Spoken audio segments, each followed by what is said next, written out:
let somebody else drive my vehicle who was just as tore up as I was.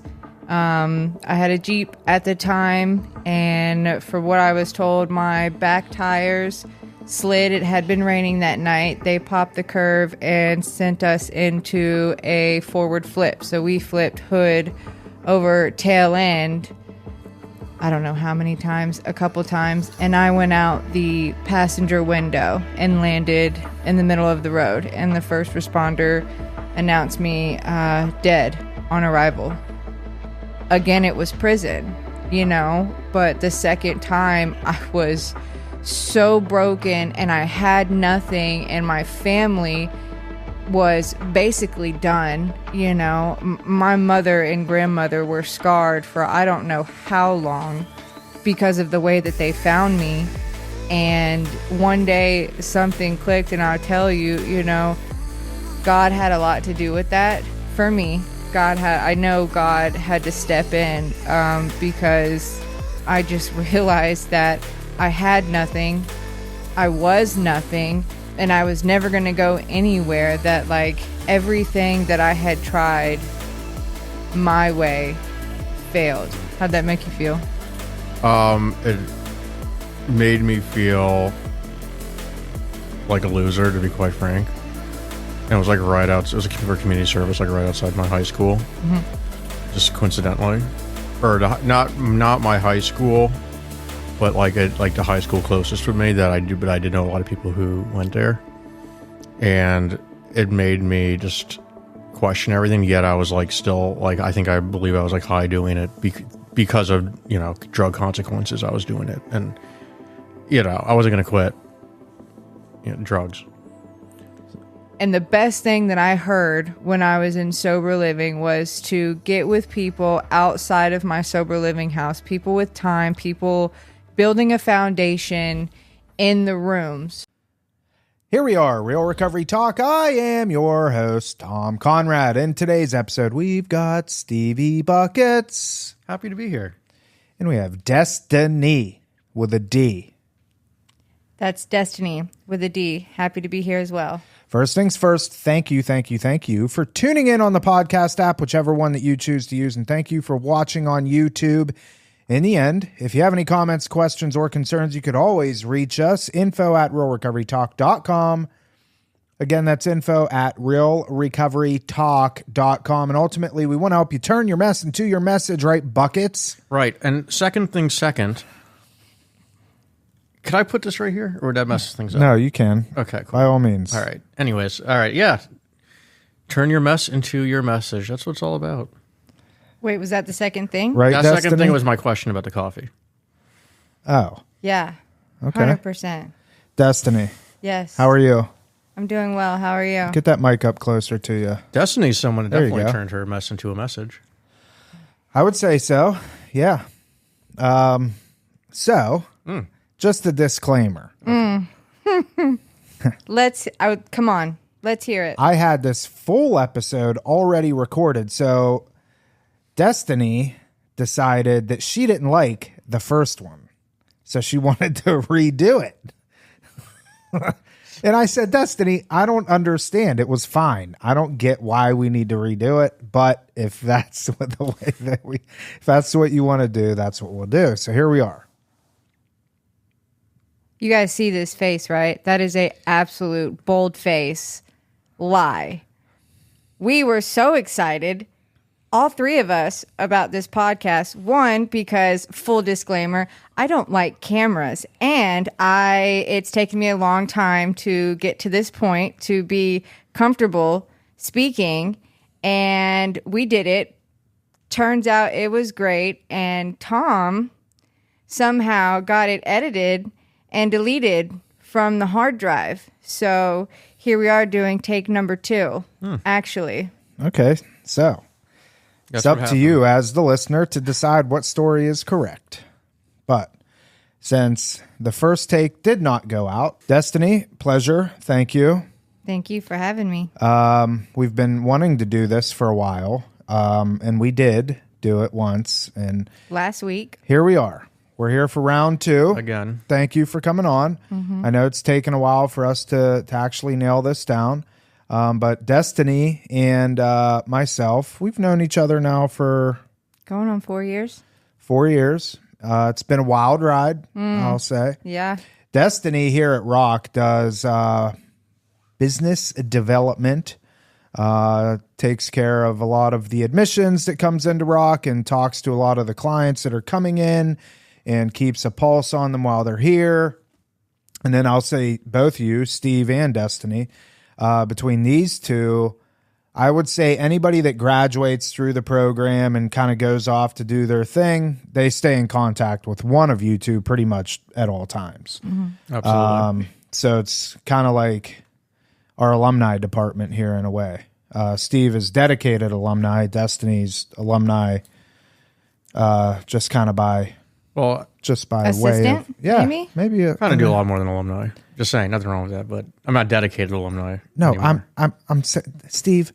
Don't take it personal. I'm not taking it personal. You do a lot. Yeah. But alumni is one of your roles. It is. Yes. And you're good at it. Well, thank you. Too. You are as well. You connect with the clients on a pretty good level that they feel safe with you, which is important. I feel, and I'm not just saying this, I feel like we both have like a really unique bond with the clients, which I'm grateful for. Yeah, I think it's important. Yeah. And yeah, in terms of the mess to message type thing, I don't know. I think it really is all about that. Mm-hmm. And that one of the reasons I think we do form a special relationship with them. So that was nice, Steve. Yeah, I'm just saying. Yeah, it's true. All right. So Destiny, I wanted to have you come on here and share your story because it's very, very, very powerful. And you obviously help a lot of girls and, definitely have a strong message of recovery. And honestly, you've been through a lot of shit. So let's just start at the beginning. Tell us a little bit about yourself and we'll go from there. All right. I'm 31 years old. I'll be 32. I'm not really sure why I announced my age on a podcast, but now we all know. I'm originally from North Florida. Kind of close to Alabama. Right. Panhandle. Pretty close to the Florida-Alabama state line. Growing up, it was a wild ride. My parents got divorced very young. There was a lot of back and forth between mom and dad and, constantly going to different schools, having to, get used to new areas, and just a lot of bouncing around, really. Always trying to make everybody happy. That was the biggest thing, I think, for me. People pleasing at a very, very, very young age, I would say. Yeah. When did you get involved in substances? So, alcohol, that started at a pretty young age, and that carried through. I'll tell you, I didn't finish high school. I dropped out because skipping school and drinking with, my buddies at the time was way more important than education.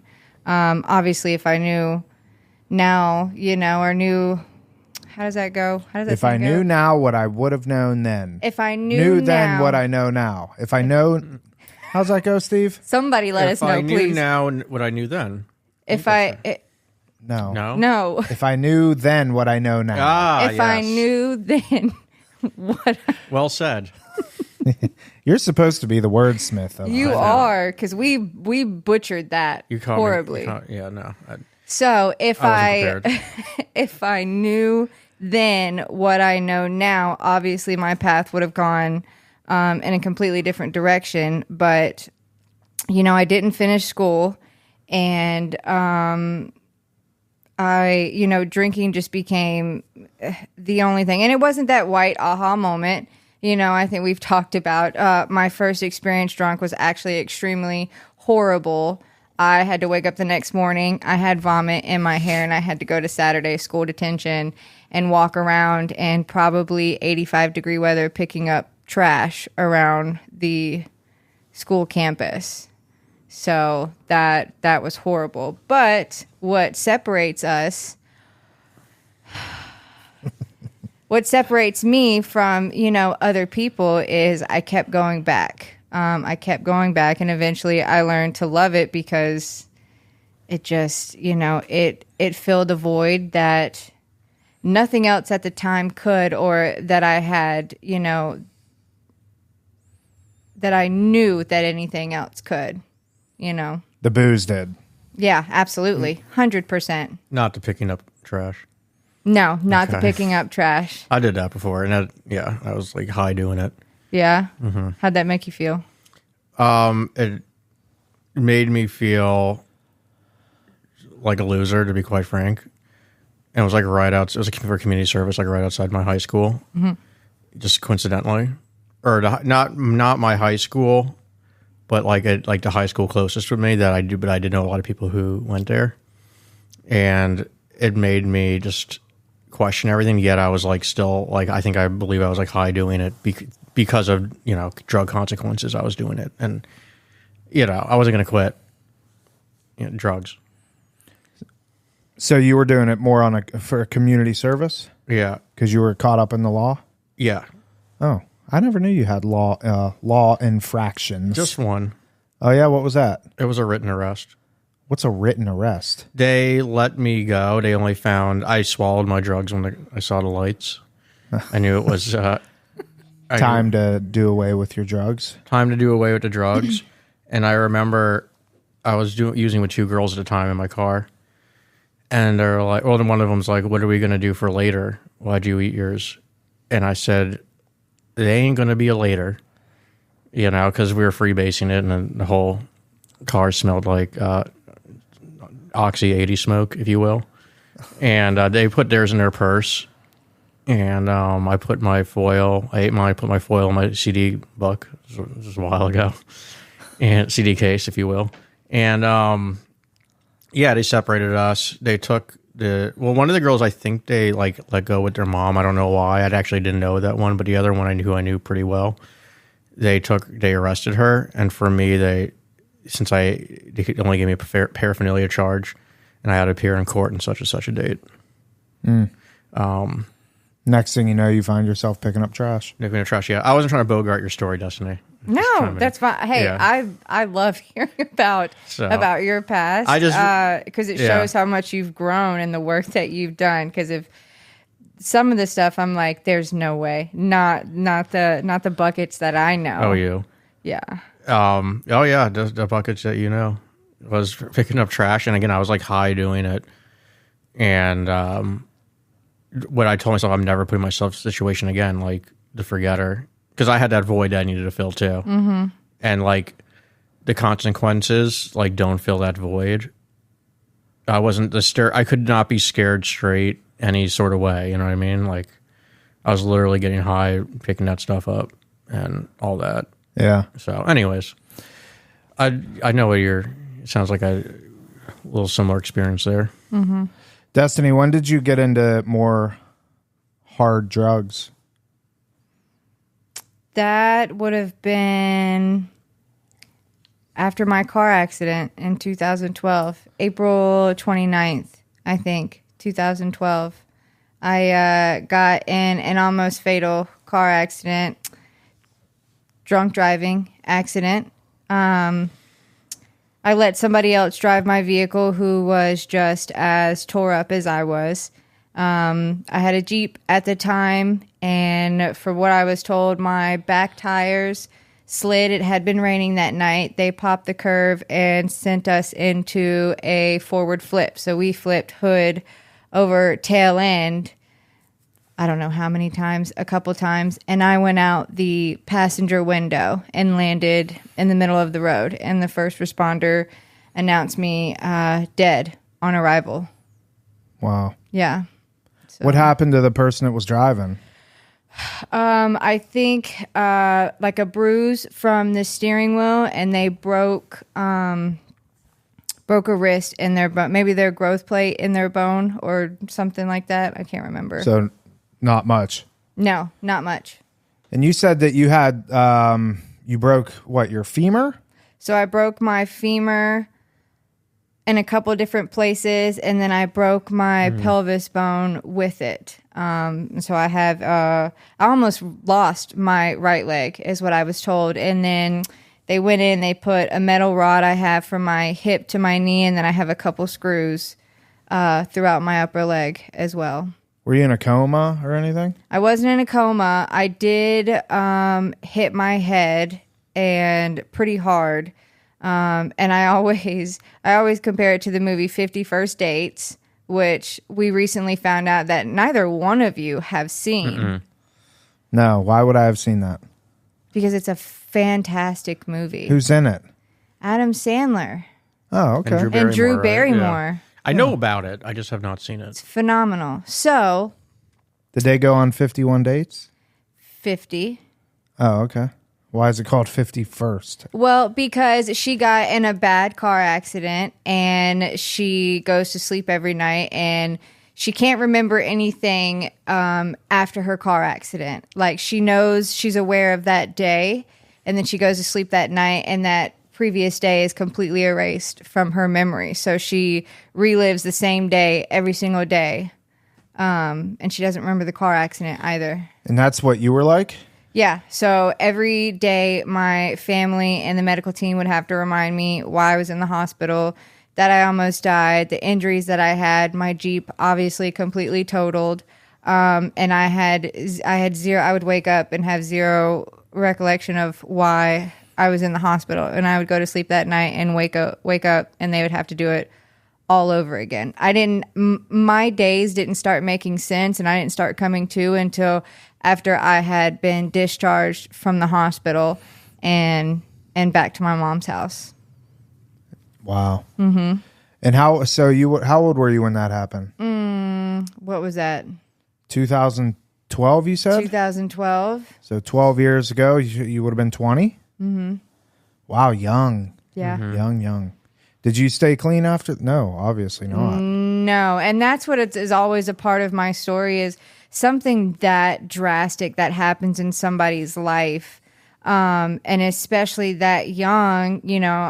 Somebody, I say normal, would have been like, okay, I almost died, right? Like, my life was almost over. I have, serious injuries, almost lost my right leg. Like, let's pump the brakes a little bit. Let's slow down and reevaluate so, I don't end up dying or something worse happens.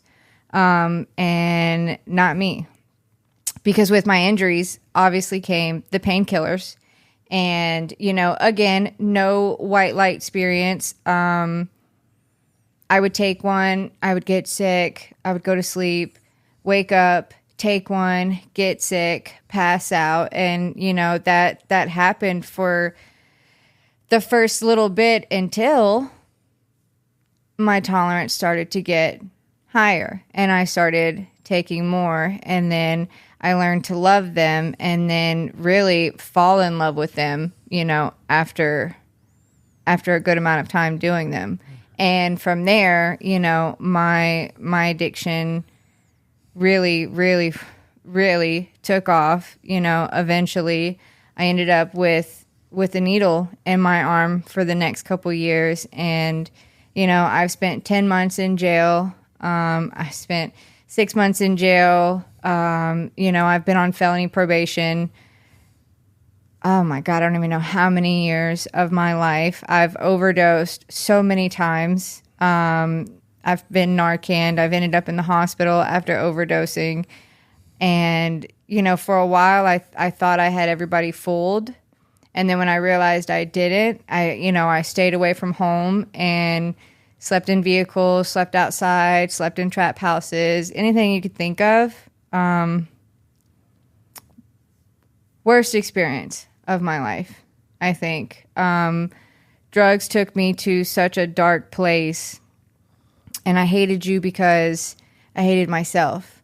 I didn't know how to be a daughter. I didn't know how to be a friend. I didn't know, how to be a good person. And I didn't, logically, I knew what love was, but I don't even know how long it had been that I'd even experienced what love was, except with heroin and needles. You know, I had zero concept of any sort of life whatsoever for years. Was fentanyl around when you were using? So it might have towards the end, because I got clean in 2017. So June 17th, 2017 is my sobriety day. It was the last time I overdosed before I went back to treatment. And I say it all the time, and I tell people coming in and people in the rooms that I meet, if fentanyl would have been on the streets and I would have gotten a hold of it with the type of drug user that I was, there is no doubt in my mind, in the depths of my soul, I truly believe I would be dead right now. Yeah. I think like it came out in terms of like when I noticed like my friends and just people I knew in the rooms and in treatment that started dying, like literally was 2016. Mm-hmm. I'm pretty sure. So that was like, yeah, if you got clean 2017, that was like appeared shortly before you got clean. Yeah, there's no question. I would be dead if I would have gotten a hold of fentanyl. Well, you know what? I'll play devil's advocate on that, because, I mean, obviously fentanyl doesn't discriminate against anybody, but I think, and I don't have any sort of data to back this up, but I feel like fentanyl is killing, like you knew what you were doing drug user. You know, like it was something that you had obviously done for an extremely long time, you know, IV drug use and stuff like that. So it wasn't like you just picked it up and then, you know, started using 2 weeks prior. Like you knew what you were doing. The thing that sucks about fentanyl, everything about it sucks. But you have people that are, what's the best way to put this? They don't know what they're doing. Like if you're going to do drugs, I think that there's a way to do them that is going to be less risky than others, right? Sure. I'm not promoting it. I know you're not, but I disagree with the fentanyl thing, because I know like tons of people who are like, you knew what they were doing, you know what I mean? Theoretically. I've met quite a few people that come in that know 100% it's just strictly fentanyl that they're addicted to, and that's why they come to treatment. And that is scary, that it's that addicting. It's that, you know, that's the whole. I watched a video on fentanyl because I was so intrigued a couple years ago, and fentanyl being the absolute strongest and most addictive drug on the market. So some people go back to, because it's so addicting, that's why, you know, you find it laced in marijuana or meth or crack or something, because you sprinkle a little bit and the consumers are going to continue to come back and buy more. But fentanyl is so lethal, they do that one part of the bag that's where it went, and that's why people are overdosing who smoke meth or crack, or even people smoking marijuana are overdosing because it's laced with fentanyl. Yeah, and that sucks, because you can't even get a bag of weed now without knowing if it's laced with fentanyl. Yeah. It's a scary time to be a drug addict. For the first couple of years, I don't think, I mean, I might be wrong, but like a lot of people were kind of still figuring out what was going on.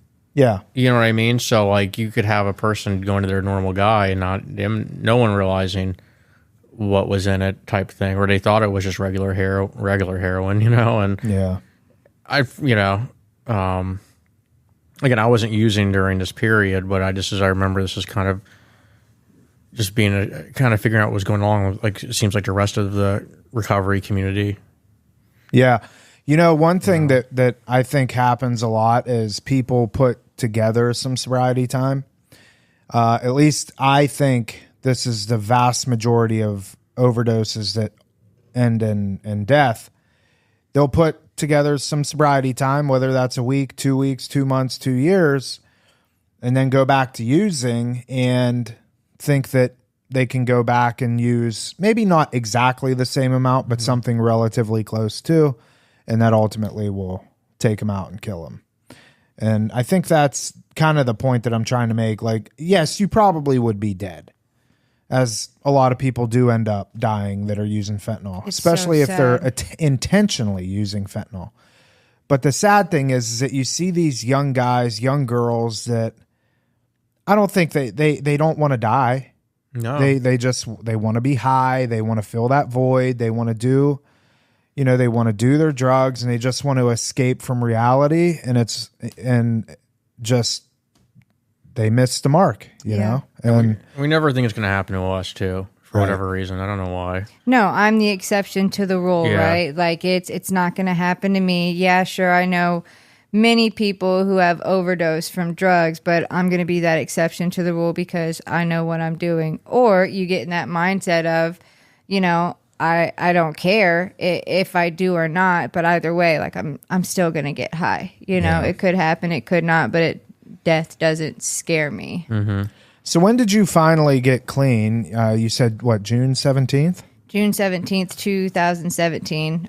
The first time I went in 2016 and it didn't work. I was stuck in my way of doing things, how I wanted to, when I wanted to, and skated by with 4 months until I decided, that I was going to get high. And, in that time, I don't know how many months it was. I overdosed twice, one time at my mother's house and she found me.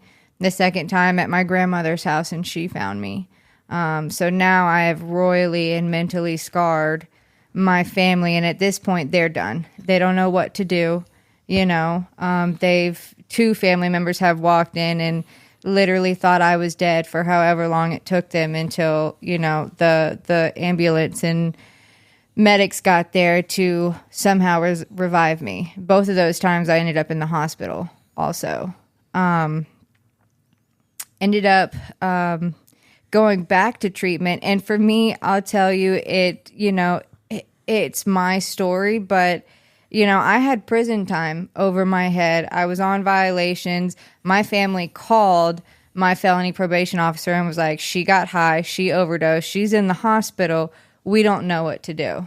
So I went in and I talked as soon as I got out, I had to go see him. I thought I was going to jail. And he looked me dead in my face and said, "You are not a criminal, you are a drug addict. I personally do not believe prison is going to help you get clean. So I'm going to give you an option to go to treatment, to go back to treatment, or you can go to prison and do your time." Wow. Yeah. Where was treatment at? So treatment was Etta, Mississippi, in the middle of nowhere, probably 10 miles from your closest, country road gas station. The Oxford Treatment Center, actually, is where I went both times. And so you went there for how long? I was probably there anywhere from 40 to 45 days. And then what? You ended up coming. How'd you end up in South Florida?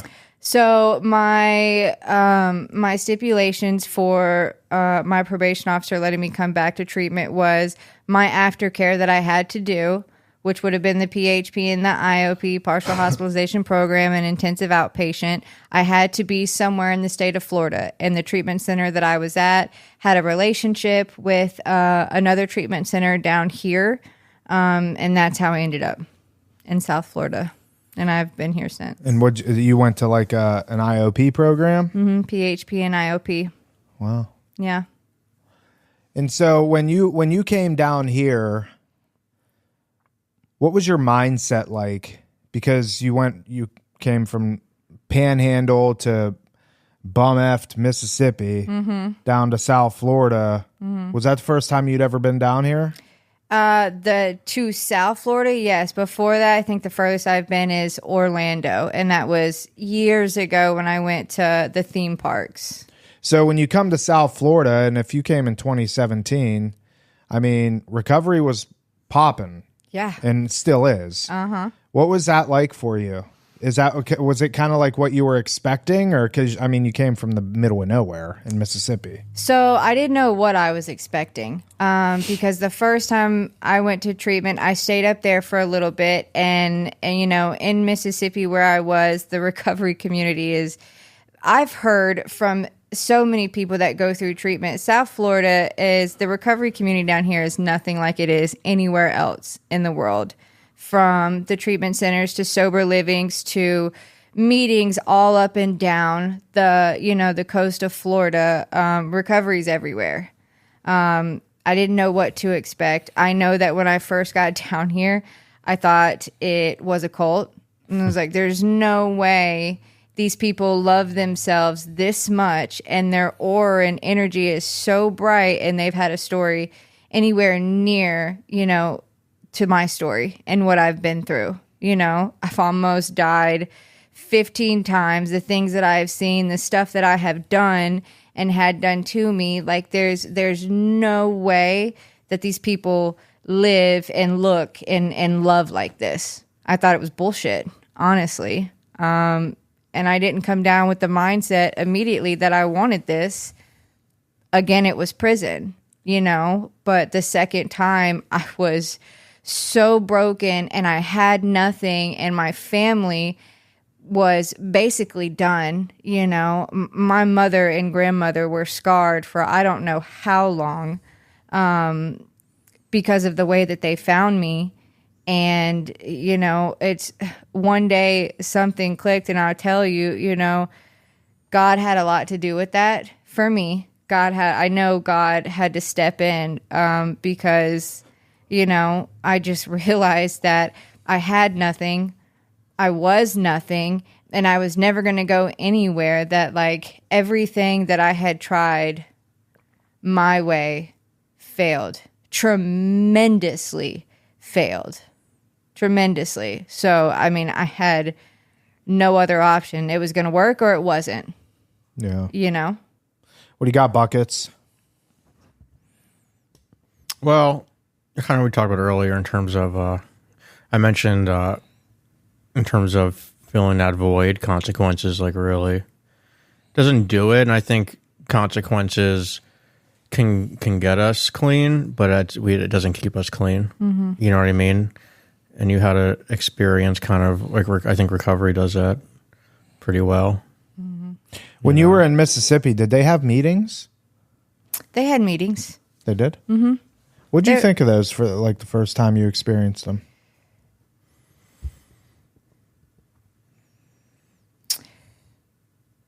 My first go around, I didn't want to be there. So did I really pay attention? Mm-hmm. Probably not. I do know, and I did experience that the love and connection that these people had in these meetings, and like genuinely wanting to help the newcomer, somebody who was new to this whole experience.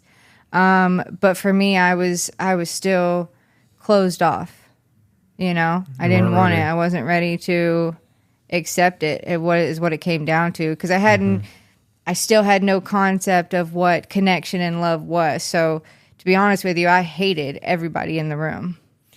Well, and I can imagine being in wherever Mississippi you were. What was it? Etta, Mississippi. Mississippi. I'm maybe casting judgment here, but I don't know that the meetings are going to be the same caliber as what we have here. Or the meetings there the same caliber as what we have here? Yeah, they took us to, so NA is really strong. Buckets will love this. Mm-hmm. NA is really strong in that part of Mississippi. So they took us to a lot of NA meetings, and that, a speaker would stand up there for about an hour, and if there was any time to share after, you would get to share where you're at, or, something that you could relate to or what you're struggling with. Wait, the speaker would speak for an hour? The speaker would speak for almost a really good part of the meeting, telling their story from beginning to end. Is that normal practice, Steve, for NA? 45 minutes maybe. Wow. You can, depending on... I'm sure it depends on the format of the meeting. Speaker meeting, sure, yeah. Okay. Mm-hmm. So when you come down here, though, and you start going to meetings down here, and like, I guess the point that I'm trying to get to is the community aspect of it. Mm-hmm. If you're in Etta, Mississippi, it's Etta, Mississippi. I mean, it's probably everybody from Etta is from Etta. You're going to get so much hate mail. Do they listen to podcasts? Do they have podcasts there? I'm sure. They have cell phone towers? Yes. I'm just kidding. I don't know. I don't even know if you ask. This is funny. If you told me to point out Mississippi on a map, I wouldn't be able to. Really? No. Would you? I would, yes. If it didn't say the states on it, of course, you'd be able to tell me where Mississippi is. You couldn't Georgia. point out where Mississippi is? No. Really? It's Georgia. Correct me if I'm wrong. See, Florida, Alabama. So Georgia's kind of on top. Georgia's on top, and then if we're going, west. Yeah, but you're from there, so you don't count. Alabama, Mississippi, Louisiana, Texas. Yeah. Okay. So just Well, I'm just saying. Why would I know where Mississippi is? Why would you need to know? Yeah, exactly. Exactly. There you go. Again, point that I'm trying to make is a community aspect here in South Florida. You come down here, you're finally surrounded by people that are doing the deal. Yeah. You go into meetings and it's people like us, young guys, young girls, which could be good and bad. Sure. But, if you get the young guys and the young girls that actually are doing the thing, doing the deal, it fosters a good environment for sobriety. So my question is, how much of an impact did that have on you when you finally were able to see people that I always say this, our situations are unique to ourselves. We obviously go through what we go through, but we're all cut from the same cloth. Yes. Whether we're alcoholic or drug addict, honestly, in my opinion, there's no difference between the two. No. So when you get down here and you're with your kind of, your tribe, your people that you didn't even know.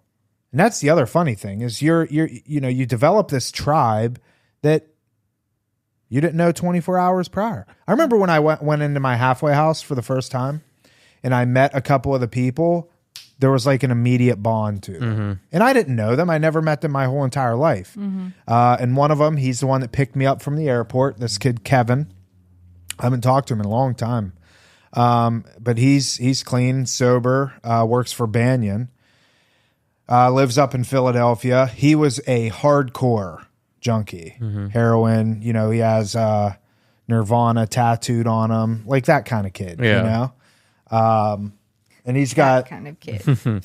12 now, maybe 12 years clean. That's awesome. And he's got his PhD, total transformations. But he's one of the ones that I took to immediately. And also our friend Josh Gam.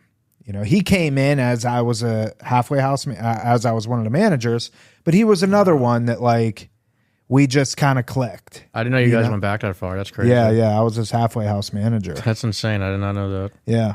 Yep. You got to ask him about the time. I don't even remember this, but he talks about this all the time when I stabbed his floaty with a steak knife. I guess we were at a pool party or something.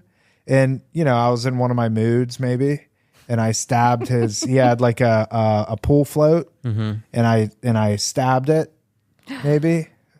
How dare you? I can't remember it. Leave a dish in the sink or something? No, I think he made me mad or something. I do think I threatened to throw him off the balcony. Man, I was an angry person. You think I'm angry now? I don't think you're angry. I don't think you're angry really okay, at good. all. Yeah, see, thank you. That's Thanks. interesting, but I mean... Thanks. Hey, you're welcome. Thanks. I get maybe a less refined version of you. Yes, exactly. 6 months sober, Tom. Yeah. I get Anybody can be angry at that point. Sure. A lot of emotions you're trying to balance out. So, community, go. So, community, I'll tell you one of the best things that... Well, one, connection. The opposite of addiction is connection. And I think what really helps with community is you come in, a lot of us think we're alone. Nobody understands us. Nobody gets us, right? Especially me. You don't know what I've been through. There's no way you could understand me. There's no way that, you could know why I feel the way I do, right? The emptiness and stuff. And then we find out that, we are a lot alike, maybe not the same situations, but I guarantee you, I believe it wholeheartedly. I have felt the way that both of you had felt at some point, sometime in our addiction, whatever that is, like I understand that feeling that we all had. And the best thing that I heard when I was in sober living was to get with people outside of my sober living house, people with time, people building a foundation in the rooms, right? Because the sober living, let's be honest, half of you are never going to talk again. Unfortunately, some of them are going to get high and even pass away, and the others, you guys might check in on social media once every blue moon. So like get out and build your foundation with people in the rooms that have time. And that's what I did. I got lucky enough to find a group of women and a family, that had a lot more time than I did, that kept me on my feet, that motivated me, that pushed me, that never co-signed my bullshit, because I will tell you, I was hard-headed the first year of my sobriety, getting some time, 6 months, ego comes back in and you're like, I got this, and I had this family to keep me in check, to keep me humble, going through my steps and everything. Community is so important. It is. A lot of community becomes family. These are people who would give the shirt off their back for you, who would answer the phone at 2 a.m. in the morning if you're struggling, or, come sit with you so you're not by yourself. Like, community in the rooms is so huge, and it's just, it's hard to replace. It really is. Sure. And it's the saying, like, family does not have to be blood. These people would go to the ends of the earth for me, and I would do the same for them. Well, it's like, Steve, you go on that retreat every year. Yeah. And I mean, how many people go to that? The one up in Michigan? Over 400. And how many of them have been going for years? I mean, I can't put a number on it, but like a good percentage of them. And I would, if not the majority, I would probably bet that the people that go to that retreat communicate with one another more than they do their own families. Yeah, I would. Good chance. I mean, unless it's like their wife. Well, and kids it may be on like an intimate level, right? You know what I mean? There's some things that like, maybe you wouldn't, and maybe your spouse wouldn't want to know that you'd share with your your sponsee brothers. Right. And your maybe it's about your spouse. Maybe, yeah, exactly. And how to? I can't wait for the retreat next year. Steve, we just got back. I know. A lot of it is about, honestly, like, guys. It sounds corny, but like guys coming together, and a big part of the conversation is how to be better partners, better husbands, what have you. Oh, yeah? What that looks like. Oh yeah, for sure. I mean, at a certain point, especially dealing with like, a lot of people I surround myself with a lot of newcomers too, but I surround myself with a lot of guys 10, 20, 30 years, you know what I mean, in that range. They are not worried about, don't get me wrong, they know they can go back out with a couple bad decisions, and like if they stopped working a program, eventually, along a period of time, they'd go back out. But at the time, the most impactful for them, it's more in your face, is maybe marital issues or something, or issues with their kids and stuff like that. That's the stuff that they're sharing out and trying to find a solution for. We're not talking about like the consequences necessarily of addiction, right? For the guys who've been clean for a while, it's more life stuff. And a lot of this, that's why the steps are very important, because it's not just a guideline. It's a guideline for like living, not just like addiction or alcoholism, in my opinion. You know what I mean? You can use the steps in a variety of ways, because we respond as addicts and alcoholics, in a lot of unhealthy ways. That's like a kind of our first go-to. But do the steps in terms of like knowing stuff like identifying powerlessness, identifying using our higher power, inventory. Inventory is not just for like the stuff in active addiction. That's stuff like keeps going. Well, it goes back to even what you said about the consequences, and I say this a lot. Consequences will get you sober; they won't keep you sober. Yeah, exactly. Yeah. That's where I got from. Is it? Yeah, maybe, yeah. I'm like, I heard it's somewhere, but it's true. It's totally true though, because that'll keep you maybe the impetus of like, okay, there's an issue. Yeah. But it's not. We have forgetters. And in terms of the community aspect of it, like we're just communal people. Like we need community.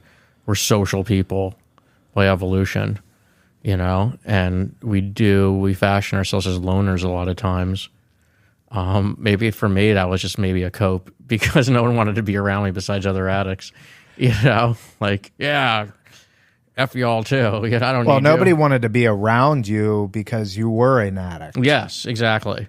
When you're not an addict, everybody wants to be around you. I think. Yeah. I like to be around you. Oh, thank you. That's fair. And that's you fair. You have great energy. Oh, I you, love Destiny. being around you. Oh, I appreciate that. Mm-hmm. I appreciate that. I think you're friggin' hilarious. And here's the thing. I love people. I just do. And cats. And all cats. I have 2 cats, but I'm an animal lover in general. And I say that because like the fellowshipping aspect never was an issue in terms of like, it was only an issue when I was afraid people to get to know me because I was afraid them to see the real me, Right. But it is important though, the fellowship, especially, and I'm going to end my spiel, but when you're getting clean, you're going to obviously, ideally not hang out with drug addicts anymore and people like doing all that stuff. So you're going to have to replace it with someone, Yeah, I mean, I say it all the time. If you can't grasp the community aspect of sobriety, you're going to have a real hard time because you can work steps all you want. Steps are great. Mm-hmm. But if you do them by yourself, even if you do them with a sponsor and that's all you do, I don't believe that's going to keep you sober. Well, it's one part of It's one part. the pie chart. Yeah. Of successful recovery. You can't do... You have to do the whole thing. You have to do all of it. But Yes. my argument is that the community aspect, if you're not going to do all of it and you're only going to do one thing, which is not recommended, but if you're only going to do one thing, surround yourself with people that have done it. Yes. You know what I mean? Yeah, not just random people. No, not just, Or random inner rooms. I remember when I was in one of my recovery jobs in the past some years ago, my boss, like, you got to...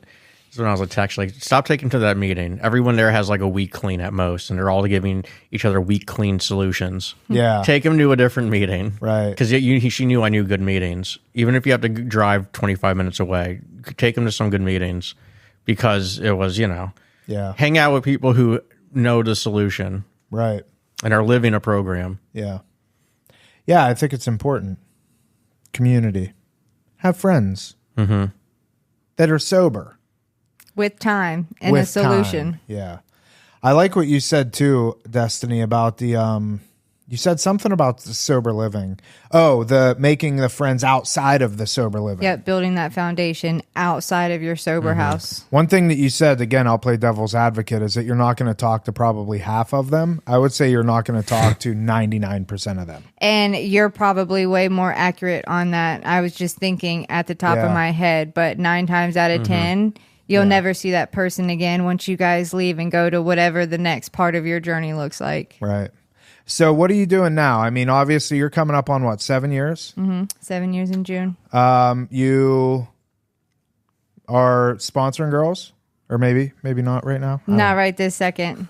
Touchy subject. Yeah. I'm not sponsoring anybody right now, so I know, Steve, you got sponsors. I got a few. Yeah. But you're going to school now. Yep, I'm going to school For nursing. Congratulations. That's Thank awesome. you. I was actually thinking about that when you were talking community, right? Because I came in, obviously, no identity, no self-worth, no means of like loving myself, which is a different story now. But it took me a while to get back in school because I was like, you're an idiot. You dropped out. You're going to be in school with all these young kids that like are going to outsmart you and you're just going to sound ridiculous. And then it was your conversation where you sat me down and told me to think long term going into school and that like it was possible for me. And now here we are going for a nursing degree. I don't remember having that conversation. Of course he doesn't. You are ridiculous. I remember having the conversation with you because you were talking about going into the addictions program. Yes. And I told you I don't recommend that because you already have your foot in the door. Like, I don't think the addictions program has much to offer you in terms of anything better than what you're already doing. So why don't you utilize something that, God forbid, you ever need to leave the addiction field for whatever reason, something that, you know, you could go to that's going to be a viable choice. And I think we settled on nursing. Well, of course, Tom wouldn't remember the motivation conversation that we had because that's Tom. Tom doesn't care about, you know, any of that. Tom is not a very sentimental person. So, and actually, before I forget, Tom does, you know, he loves love. So, you know, sending him an email, text message, if any of you ever get the chance to meet him in person, just look him deep in the eyes and tell him that you love him and what a good person he is, because he loves that. He loves getting love and he loves giving love. He loves hugs. He's a big hugger. He's a big hugger. He really likes hugs. All right. He said, Steve, the only thing I like about NA, or the main thing I like, is that you guys hug. I want to implement that. I did not say that. I said that's probably the thing I don't like the most. Well, that's what differentiates AA from NA, right? Well, I mean, amongst other things, but yeah, we're huggers. We don't handshake. But if it was all things equal and one fellowship hugged and one didn't, I'm going for the one that doesn't. The handshake one. Sorry. That's a lie. He's going for the hugging. He's going for the hugging fellowship. Come up from behind. Hashtag if you see him, give him COVID. 6 feet. Yeah, You loved that when that was going down that part. I know. That was great. that was the only. That was really the good one part. perk. Yeah, it kept everybody away from me. Yeah. It's like, I have COVID. Yeah. You know, I was the first person at Rock to get COVID. I do remember that. Oh, wait, because you were supposed to start I was supposed to start my internship that week or something? I think that was it. Or I was, at least maybe I had it. No, I had to go in for the interviews with Matt and then Nick. Okay. And Matt and Jennifer and then Nick. And then had to be, I think that was postponed. Because I got COVID. Because you got the vid. And then everybody else started getting it. I think so. I don't know. Not immediately. I don't think. How many times do you have COVID? I had 0. How many times do you have COVID? I had COVID twice. I think I had it. Well, twice that I know of. I shouldn't say this on the air. You can't. It's on YouTube. I think I have special blood. That's my theory. Special blood? What, like O negative or what? Like, you ever see 28 Weeks Later? Yes. No. Is that about the zombies? Yeah, where like Okay. they find like one of the girls in it, like they find like, wow, she Has like the vaccine or Yeah, something? in her blood. Yeah. That you think that's you? I'm just saying I've been exposed to it many times and I never got it. I don't know. Well, don't No, say you that just publicly. never tested for it. That's not true. I tested it for many times. Oh, did you? Yes. I would say many times, like 5 times I tested for it. All right. Well, back on subject. So what I'm doing now. Oh, yeah. So what I'm doing now, I'm going through a new set of steps. ACA, which is Adult Children of Alcoholics. So that is a lot of inner child work, trauma. It gets very, very deep, a lot of family background stuff growing up. I'm doing that now with a sponsor. I still try and help as many people as I can. I can tell you one thing I've learned is like recovery never stops. You're constantly growing. You're constantly making mistakes. You're constantly taking a couple steps back and then jumping 10 feet forward.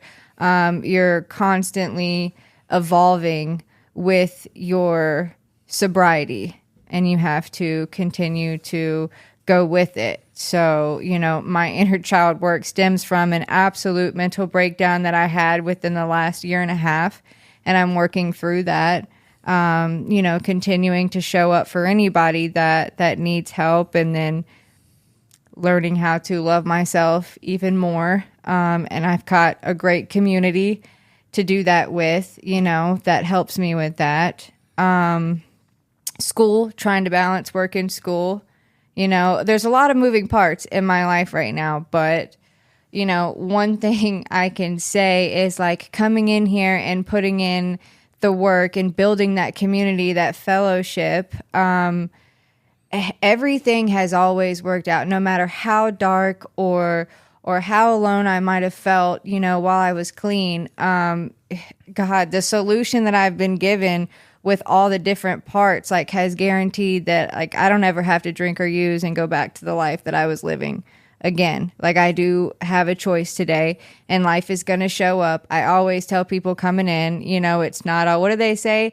Red Bulls and vape clouds. Ben says rainbows and Red Bull. Rainbows and Red Bulls or vape clouds. You know, no vaping in the building. No vaping in this building. Absolutely not. You have to go outside. Did you hear that, Steve? I did hear. Do you still vape? Not as much. I don't vape as much anymore. Oh, yeah. Go ahead, continue. So, gosh, where was I? Actually, rainbows and Red Bull. Oh, yeah. So, you know, life doesn't, it's going to continue to show up whether we want it to or not. We don't have control over that. It's about navigating with it and learning how to process through it and utilizing the tools that this program has given me, you know, and it's continuous. I mean, you'll never stop working for it, but it's a completely different perspective of like, these are things that, you know, I don't have to do. Like, these are things that I get to do today. Because I used to be homeless with a needle in my arm, you know, hating life and hating myself. So anything today, you know, I think I'm pretty well equipped to handle as long as I have a strong foundation and God in my life, you know. Yeah. Well, I think you're doing A-okay for yourself. Keep Thanks, it up. Tom.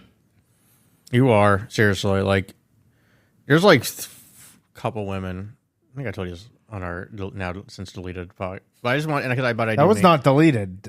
Well, yeah, it was deleted. It was deleted. Destiny. It was by Destiny's request. No, It wasn't by my request. Well, it was good, Destiny. You shouldn't have requested that. But, are you kidding me? I'm messing with you. The truth is out. I'm messing with you. Wow. That wasn't. This I'm quite serious with. I told you this last time. I do mean it. Any woman that comes, like, reaches out for me, help, or there's a family member. There's like 3 or 4 women in my life that I'd recommend, and you're definitely one of them. Thank you. You know, that I'd be like, she can help you. I can say the same thing for you, but with men. Well, thank you. Mm-hmm. Appreciate that. Absolutely.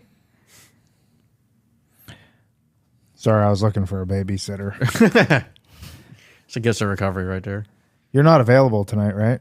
No, I have a lot of schoolwork I have to do. I've already told you this. Okay.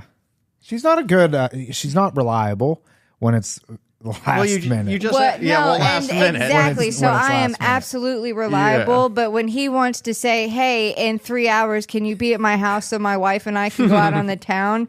And things are already planned. But if you say, hey, if you even give me 24 hours, 1,000%, because I love your kids, but you can't hit me 3 hours before. So if I said tomorrow.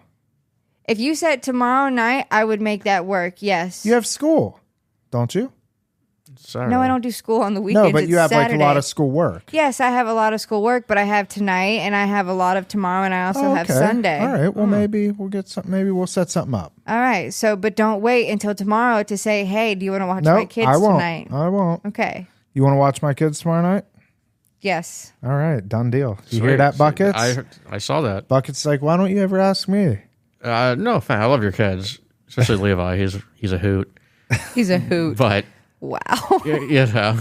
Yeah, I don't know. I feel like they'd run you, and I don't know. I feel like you might be able to handle them. If you brought over like some of your like cards and stuff, and like, well, they're expensive. I wouldn't. They're not exactly. Not all of them. Your kids are great. I don't have. I wouldn't. I have not had a lot of experience watching kids, so I would.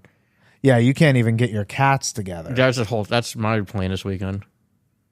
Okay, so this is funny. Oh, okay. This is funny. Mm-hmm. Steve. So Steve's living by me, right? And he has this little efficiency apartment. And Steve has 2 cats, Uncle Ruckus and Kamari. And Kamari. Oh, I've seen them. I've seen pictures. Mm-hmm. Well, You're Steve awesome. has been trying to. Steve, you've been living in this same place now for almost 2 years. That's not year and a half. You're closer to year and a half. Year and a half, but not quite. Yeah. Either way, it's been a long time. It's been a long time. And these cats have been at his parents' house, and I'm like, Steve, why don't you just bring the cats to your place? And it's like a thing.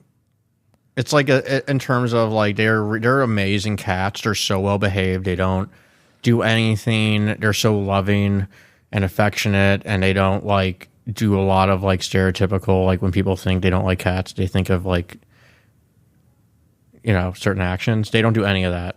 You know what I mean? They're awesome. Their only one issue is they hate their carrier and going in the car.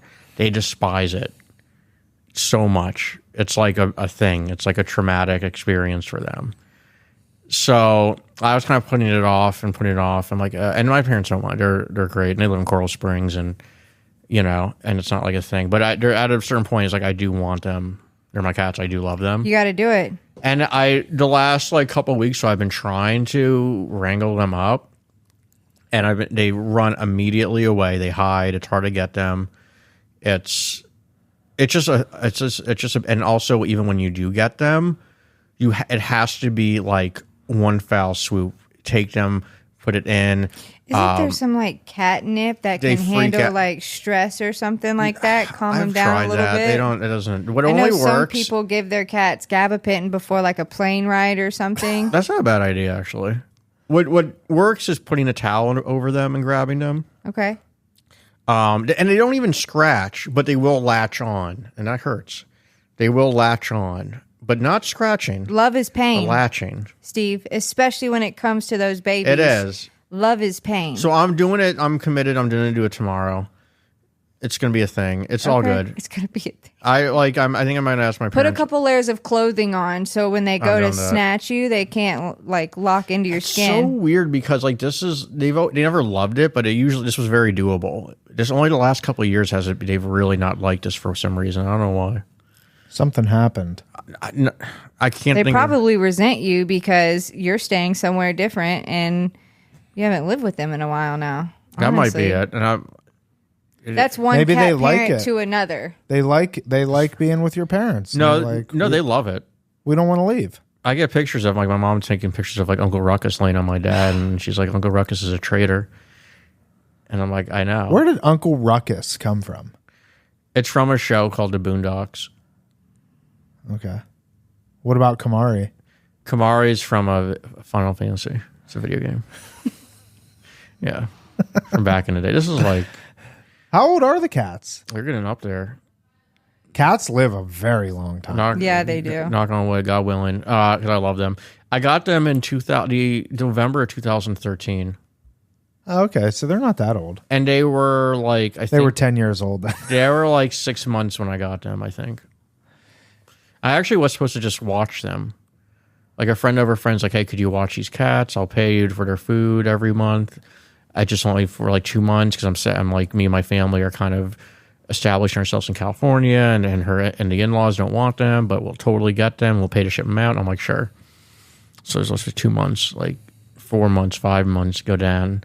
And then I was just like, bro, I'm not going to be able to get the cats. And you're like, all right. And I was like, I loved them anyways. It was going to be a very sad thing. Yeah. Anyways, so that's how I have them. Well, Destiny, thank you for coming on. Thanks for having me. It's been an hour and 8 minutes. It's been a great time. Any plans for the weekend? Oh, that's right. Got it. Schoolwork and babysitting and the gym, hopefully. If Amanda wants to go. I don't know. We'll see. Because Sunday we're going to Tampa. Okay. Oh, it's sweet. But Tampa's nice. Just for the day. Because of Levi's gymnastics competition that he can't do. But we're going anyway. I was going to ask, his ankle healed quickly? Yeah. I think it will be good for states in March. So, anything else? Any final thoughts? No, I'm good. Life's good. Life's good. Destiny? I love you. And to all of our lovely listeners, if no one's told you they love you today, I do. Thanks for letting me share. We love you too, Destiny. Yeah, we love you. All right. That is it for this episode of Real Recovery Talk. Thank you for tuning in.